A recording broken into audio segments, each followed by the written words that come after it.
صف میں امیر المومنین حضرت ابو بکر صدیق رضی اللہ تعالیٰ عنہ کے گھر میں شب زواف ہوئے۔ ام المومنین حضرت عائشہ صدیقہ رضی اللہ تعالیٰ عنہ فرماتی ہیں کہ ہمارے ولیمے پر کوئی اونٹ بکری یا کوئی جانور ذبح نہ کیا گیا۔ ام المومنین حضرت عائشہ صدیقہ رضی اللہ تعالیٰ عنہ جس گھر میں دلہن بن کر آئی تھی وہ کوئی عالی شان اور بلند و بالا عمارت پر مشتمل نہ تھا۔ مسجد نبی کے چاروں طرف چھوٹے چھوٹے حجرے تھے، انہیں میں ایک حجرہ ام المومنین حضرت عائشہ صدیقہ رضی اللہ تعالیٰ عنہ کا مسکن تھا۔ یہ حجرہ مسجد کی مشرقی جانب تھا اور اس کا دروازہ مسجد کے اندر کھلتا تھا۔ گھر یا حجرے کا صحن ہی مسجد نبی کا صحن تھا۔ حضرت نظام الملک ابو علی رحمۃ اللہ علیہ نے اپنی اعمالی میں ام المومنین حضرت عائشہ رضی اللہ تعالیٰ عنہ کی تاریخ سے نقش کیا ہے کہ وہ فرماتی ہیں مجھے وہ فضیلتیں ملی ہیں جو میرے سے پہلے کبھی کسی عورت کو نہ ملی۔ حضرت محمد صلی اللہ علیہ وآلہ وسلم نے میرے سوا کسی دوسری کنواری عورت سے شادی نہ کی۔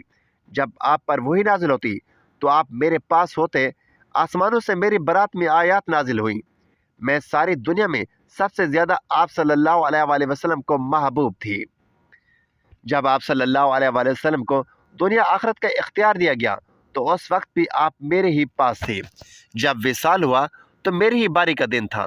آپ صلی اللہ علیہ وآلہ وسلم کی وفات بھی میرے ہی گھر میں یعنی حجرے میں ہوئی۔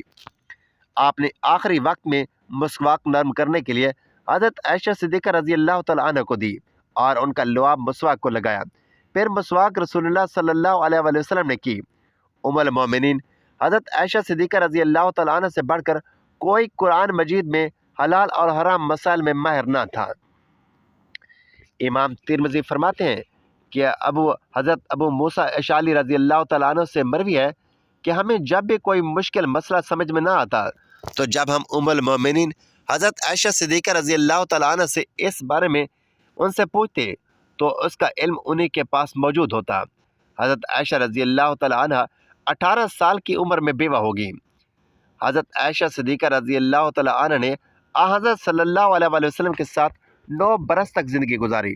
9 سال کی عمر میں آپ حضرت صلی اللہ علیہ وآلہ وسلم کے پاس آئیں اور جب حضرت صلی اللہ علیہ وآلہ وسلم نے انتقال کیا تو اس وقت حضرت عائشہ صدیقہ رضی اللہ تعالیٰ عنہ کی عمر 18 برس تھی۔ حضرت صلی اللہ علیہ وآلہ وسلم کے بعد ام المومنین حضرت عائشہ صدیقہ رضی اللہ تعالیٰ عنہ تقریباً زندہ رہیں۔ حضرت محمد صلی اللہ علیہ وآلہ وسلم کی بہت سی صحیح اور مسند احادیث مبارک موجود ہیں۔ ہم بستری کرنے کے بعد عورت کے لیے صرف نماز، طواف اور مسجد میں ٹھہرنا حرام ہے اور اس کے علاوہ باقی تمام کام کرنے جائز ہیں۔ مرد و خواتین پر کہیں بھی ایسی کسی پابندی کا ذکر نہیں ہے، بلکہ غسل کرنے سے پہلے بھی جنابت کی حالت میں ہی تمام لوگ عام روٹین کے کام کاج کر سکتے ہیں اور روزہ رکھنے کے لیے سحری کھا سکتے ہیں یا پھر گھر کے دوسرے کام کاج نمٹانا بھی جائز ہے۔ اور اسی طرح ماں بچوں کو دودھ پلا سکتی ہے اور ان کی دیکھ بھال بھی کر سکتی ہے۔ اس کی دلیل موجود ہے۔ حضرت حذیفہ رضی اللہ تعالیٰ عنہ بیان کرتے ہیں کہ نبی کریم صلی اللہ علیہ وآلہ وسلم ان سے ملے تو آپ مصافحہ کے لیے ہاتھ پھیلاتے ہوئے ان کی طرف بڑھے۔ حضرت حذیفہ رضی اللہ تعالیٰ عنہ نے کہا کہ میں جنبی ہوں۔ اس پر آپ صلی اللہ علیہ وآلہ وسلم نے فرمایا کہ مسلمان نجس نہیں ہوتا۔ حضرت ابو ہریرہ رضی اللہ تعالیٰ عنہ فرماتے ہیں کہ ایک دفعہ میں حالت جنابت میں ہونے کی وجہ سے نبی کریم صلی اللہ علیہ وآلہ وسلم کے سامنے ہونے کے باوجود بھی ان سے نہ ملا، جس پر حضور اکرم صلی اللہ علیہ وآلہ وسلم نے فرمایا کہ مسلمان ہرگز ناپاک یا نجس نہیں ہوتا۔ حافظ ابن حجر رحمۃ اللہ علیہ فرماتے ہیں کہ غسل جنابت کو اس کے واجب ہونے کے اول وقت میں تاخیر کی جا سکتی ہے اور اس کا بھی جواز ہے کہ جنبی شخص اپنی ضروریات پوری کر سکتا ہے۔ ام المومنین حضرت عائشہ صدیقہ رضی اللہ تعالیٰ عنہ کہتی ہیں کہ رسول اللہ صلی اللہ علیہ وآلہ وسلم جنبی ہوتے اور پانی چوئے بغیر سو جاتے تھے، پھر اس کے بعد اٹھتے اور غسل فرماتے۔ کسی نے ام المومنین حضرت عائشہ صدیقہ رضی اللہ تعالیٰ عنہ سے سوال کیا کہ عائشہ رضی اللہ تعالیٰ عنہ، حضرت محمد صلی اللہ علیہ وآلہ وسلم ہم بستری کر کے نہا لیا کرتے تھے یا ویسے ہی سو جایا کرتے تھے؟ ام المومنین حضرت عائشہ صدیقہ رضی اللہ تعالیٰ عنہ فرماتی ہیں کہ نبی اکرم صلی اللہ علیہ وآلہ وسلم ہم بستری کر کے ویسے ہی سو جایا کرتے تھے۔ جب مؤذن رسول فجر کی اذان دینے کے لیے آتا تھا تو حضرت محمد صلی اللہ علیہ وآلہ وسلم غسل کر کے جسم کو خشک کرنے کے بعد مسجد میں تشریف لے جاتے اور نماز فجر کی جماعت کرواتے اور میں گھر میں آپ صلی اللہ علیہ وآلہ وسلم کی آواز سنتی رہتی تھی۔ پھر آپ صلی اللہ علیہ وآلہ وسلم روزہ رکھ لیتے تھے۔ کسی نے حضرت عائشہ صدیقہ رضی اللہ تعالیٰ عنہ سے پوچھا کہ حضور روزوں کے مہینے میں ایسا کرتے تھے یا آپ کا ہمیشہ کا یہی معمول ہوا کرتا تھا؟ حضرت عائشہ صدیقہ رضی اللہ تعالیٰ عنہ نے فرمایا کہ روزوں کے علاوہ بھی ایسا ہوا کرتا تھا۔ ام المومنین حضرت عائشہ صدیقہ رضی اللہ تعالیٰ عنہ سے مروی ہے کہ آپ صلی اللہ علیہ وآلہ وسلم ہم بستری کرنے کے بعد سونے سے پہلے غسل کرتے تھے۔ ام المومنین حضرت عائشہ صدیقہ رضی اللہ تعالیٰ عنہ جنابت کی حالت میں جب سونا چاہتی تو آپ رضی اللہ تعالیٰ عنہ اپنی شرمگاہ کو دھو لیتی اور نماز جیسا ہی وضو کرتی تھی۔ رسول اکرم صلی اللہ علیہ وآلہ وسلم نے سونے سے پہلے وضو کرنے اور شرمگاہ کو دھونے کا حکم دیا ہے۔ ایک مرتبہ حضور اقدس صلی اللہ علیہ وآلہ وسلم کے پاس بحرین سے کچھ مال آیا۔ حضور صلی اللہ علیہ وآلہ وسلم نے اسے تقسیم کرنا شروع کر دیا، لیکن ابھی تقسیم سے فارغ نہ ہوئے تھے کہ رات ہو گئی۔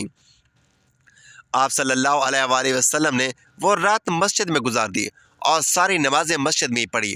میں نے دیکھا کہ جب تک آپ صلی اللہ علیہ وآلہ وسلم نے تقسیم نہ کر لیا، آپ صلی اللہ علیہ وآلہ وسلم کے چہرے پر پریشانی کے آثار نمایاں تھے۔ حضرت ابو ہریرہ رضی اللہ تعالیٰ عنہ بیان کرتے ہیں کہ پیارے نبی صلی اللہ علیہ وآلہ وسلم مسجد کی جانب کچھ سواروں کو روانہ فرمایا تو وہ بنی حنیفہ کے ایک شخص سماسہ بن اسال کو گرفتار کر کے لائے اور اسے مسجد نبوی کی ایک ستون سے باندھ دیا۔ جب پیارے نبی صلی اللہ علیہ وآلہ وسلم اس کے پاس تشریف لے گئے تو آپ صلی اللہ علیہ وآلہ وسلم نے فرمایا، اے سماسہ تمہارا کیا ارادہ ہے؟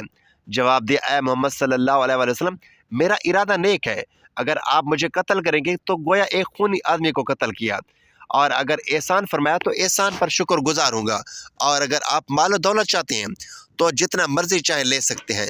نبی کریم صلی اللہ علیہ وآلہ وسلم نے جواب نہ دیا اور واپس تشریف لے گئے۔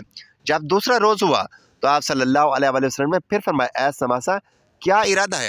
اس نے وہی جواب دیا جو پہلے دے چکا تھا کہ اگر احسان فرمائے تو ایک شکر گزار بندے پر احسان ہوگا۔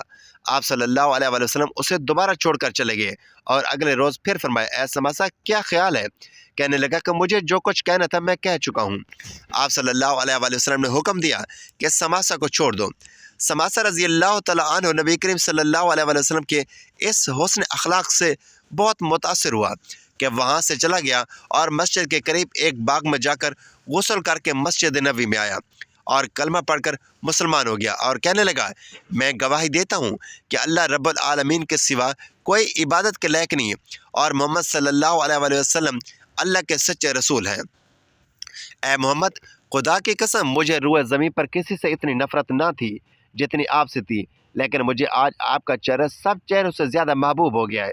خدا کی قسم آپ کے اسلام سے زیادہ مجھے کوئی دین ناپسند نہ تھا، لیکن آج میرے لیے آپ کا دین تمام دینوں سے زیادہ پیارا ہو گیا ہے۔ خدا کی قسم مجھے آپ کے شہر سے زیادہ ناپسند کوئی شہر نہ تھا، لیکن آج میری نظروں میں آپ کا شہر تمام شہروں سے زیادہ پیارا ہو گیا ہے۔ آپ کے سواروں نے مجھے گرفتار کر لیا، حالانکہ میں عمرہ کے ارادے سے جا رہا تھا۔ اس بارے میں آپ کا کیا حکم ہے؟ تو حضور نبی کریم صلی اللہ علیہ وآلہ وسلم نے فرمایا، ہم نے اس سے بشارت دی اور فرمایا کہ وہ عمرہ کرے۔ جب وہ مکہ میں پہنچا تو کسی نے اس سے پوچھا، کیا سماسہ کیا تم بے دین ہو گئے ہو؟ جواب دیا، نہیں بلکہ میں تو دین پر آ گیا ہوں، میں تو محمد مصطفیٰ صلی اللہ علیہ وآلہ وسلم کے دست اقدس پر مسلمان ہو گیا ہوں۔ خدا کی قسم اب تمہارے پاس میرے نبی صلی اللہ علیہ وآلہ وسلم کی اجازت کے بغیر میرے شہر یمامہ سے گیہوں کا ایک دانہ بھی نہیں پہنچے گا۔ ایک دفعہ نبی کریم صلی اللہ علیہ وآلہ وسلم اپنے گھر میں جلوہ فرماتے، اسی دوران ایک سوالی آیا اور آ کر عرض کرنے لگا، یا رسول اللہ صلی اللہ علیہ وآلہ وسلم میں فقیر آدمی ہوں، میرے بہت سے بال بچے ہیں، اللہ رب العالمین کے لیے مجھے کوئی چیز عنایت کریں جسے میں اپنے بال بچوں کے لیے گھر لے جا سکوں۔ تو نبی کریم صلی اللہ علیہ وآلہ وسلم نے اپنی زوجہ محترمہ حضرت عائشہ صدیقہ رضی اللہ تعالیٰ عنہ سے فرمایا، عائشہ دیکھو گھر میں کوئی چیز ہے تو اس سوالی کو دے دو۔ حضرت عائشہ صدیقہ رضی اللہ تعالیٰ عنہ گھر کے اندر تشریف لے گئیں اور تھوڑی ہی دیر کے بعد واپس آ کر عرض کرنے لگی، یا رسول اللہ صلی اللہ علیہ وآلہ وسلم گھر میں تو اس وقت کوئی چیز موجود نہیں جو سوالی کو دی جا سکے۔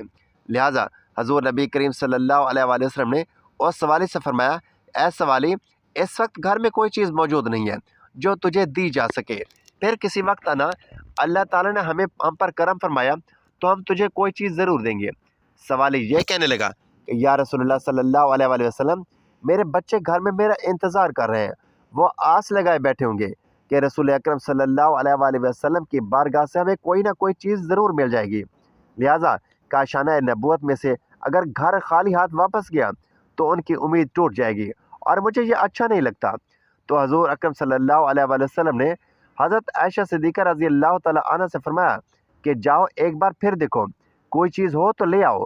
حضرت عائشہ صدیقہ رضی اللہ تعالیٰ عنہ ایک بار پھر اندر تشریف لے گئیں اور بڑی احتیاط سے گھر کا کونا کونا چھان مارا کہ کوئی ایسی چیز مل جائے جو نبی کریم صلی اللہ علیہ وآلہ وسلم اس سوالی کو دے سکیں اور وہ در نبوت سے ناکام نہ لوٹے۔ حضرت عائشہ صدیقہ رضی اللہ تعالیٰ عنہ کو گھر کے اندر ایک کھجور کی گٹھلی کے سوا کوئی چیز نہ ملی۔ حضرت عائشہ صدیقہ رضی اللہ تعالیٰ عنہ نے وہ گٹھلی حضور کو پکڑائی اور کہا کہ یا رسول اللہ، اللہ کی قسم ہے اس ذات کی جس نے آپ کو سچا نبی بنایا، میں نے پورا گھر چھان مارا مگر مجھے اس گٹھلی کے سوا کچھ نہیں ملا۔ حضور نے وہ گٹھلی اس سوالے کو دی اور کہا کہ ابھی یہ لے جاؤ، اس کے علاوہ ہمارے گھر میں اور کوئی چیز موجود نہیں ہے۔ چنانچہ وہ آدمی وہ گٹھلی لے کر گھر سے چلا گیا۔ گھر جا کر اس نے اپنی بیوی کو بتایا کہ حضور نبی کریم صلی اللہ علیہ وآلہ وسلم کے گھر اس گٹھلی کے سوا اور کچھ نہیں تھا، جسے سن کر وہ سب گھر والے بھوکے سو گئے۔ آدھی رات کو جب بھوک نے شدت اختیار کی تو اس سوالی نے وہ گٹھلی جو حضور نے دی تھی اس کو منہ میں ڈال لیا۔ اس کو منہ میں ڈالتے ہی وہ کیا دیکھتا ہے کہ اس گٹھلی سے شہد نکل رہی ہے اور وہ اس کو چوستا جا رہا ہے۔ یہ منظر دیکھ کر وہ اپنی بیوی کو بلاتا ہے اور کہتا ہے ذرا دیکھو، اس گٹھلی سے شہد نکل رہا ہے۔ یہ دیکھ کر وہ دونوں حیران رہ جاتے ہیں کہ حضور کی دی ہوئی گٹھلی میں اتنی برکت ہے۔ اس کے بعد انہوں نے وہ گٹھلی اپنے بچوں کو بھی چسوائی اور سب جی بھر کر سیر ہو گئے۔ اس کے بعد اس کی بیوی کہتی ہے میں نے اس گٹھلی کو تبرک سمجھ کر کپڑے میں لپیٹ کر رکھ دی، صبح اٹھ کر دیکھتی ہوں تو وہ گٹھلی سرخ یاقوت بنی ہوئی ہے۔ میں دیکھ کر حیران رہ گئی۔ پھر اس سوالی نے بازار جا کر اس سرخ یاقوت کو بیچا جس سے کافی درہم ملے۔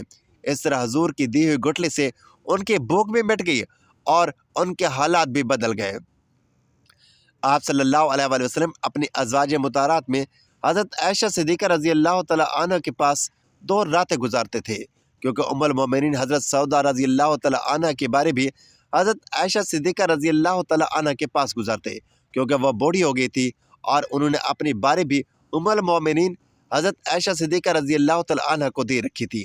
یعنی حضرت عائشہ صدیقہ رضی اللہ تعالیٰ عنہ ام المومنین حضرت خدیجہ الکبریٰ رضی اللہ تعالیٰ عنہ کے بعد ازواج میں سے خوش قسمت ترین ہیں، جنہوں نے اللہ کے نبی صلی اللہ علیہ وآلہ وسلم کے ساتھ اتنی زیادہ قربت نصیب فرمائی۔ ناظرین، اللہ تعالیٰ سے دعا ہے کہ اللہ تعالیٰ ہمیں بہتر عمل کرنے کی توفیق عطا فرمائے، میرا سنانا اور آپ کا سنا اپنی بارگاہ میں قبول و منظور فرمائے اور ہمارا خاتمہ ایمان پر فرمائے، آمین یا رب العالمین۔